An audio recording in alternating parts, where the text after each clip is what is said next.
Les problèmes basiques que nous rencontrons tous les jours au niveau de notre carrière. Est-ce qu'on peut avoir un budget de ces problèmes-là? Non, vous savez, le premier problème qui se pose en réalité, c'est le problème de la formation diplômante. Parce qu'il faut dire qu'il y a une véritable injustice. Parce que c'est une question quand même qui devait être réglée depuis. Parce que aujourd'hui, nous disons que pour une formation de qualité, il faut que tous les formateurs soient formés. Mais en dehors de cela aussi, il y a l'ouverture des passerelles. C'est-à-dire que les passerelles permettent d'avoir de meilleurs éléments. Mais jusqu'au jour où nous parlons, depuis 2017 quand même, nous remarquons qu'en fait, les autorités se permettent de bloquer entièrement la carrière des uns et des autres. Ça, on peut l'assimiler à la méchanceté. Parce que nous disons simplement appliquer les textes. Les textes disent que tout fonctionnaire a le droit à l'avancement.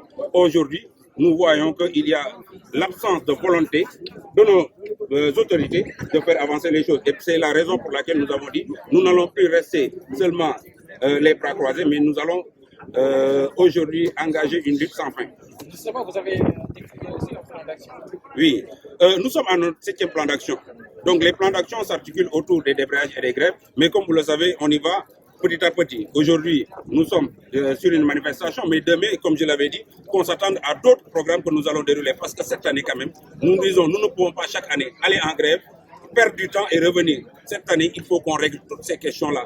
La question des indemnités de déplacement aussi est importante chez nous. Donc, aujourd'hui, il est important de dire à la face des Sénégalais que trop c'est trop et que nous sommes mobilisés plus qu'à jamais à avoir gain de cause. Est-ce que vous avez parlé avec votre ministère de tutelle? Vous savez, c'est le président le plus absent actuellement. Le président le plus absent parce que, tout simplement, remarquez par vous-même que lors même des négociations, il semble inexistant.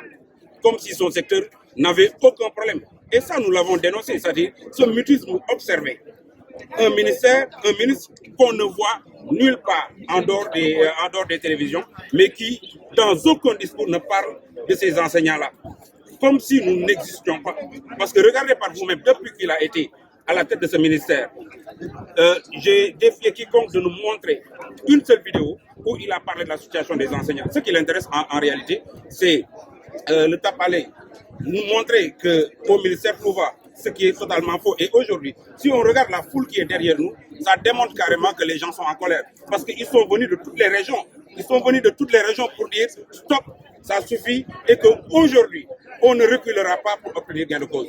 Et justement, jusqu'où est-ce que vous comptez aller? Non, vous savez, on ne dévoile jamais ces stratégies. On y va, pas à pas.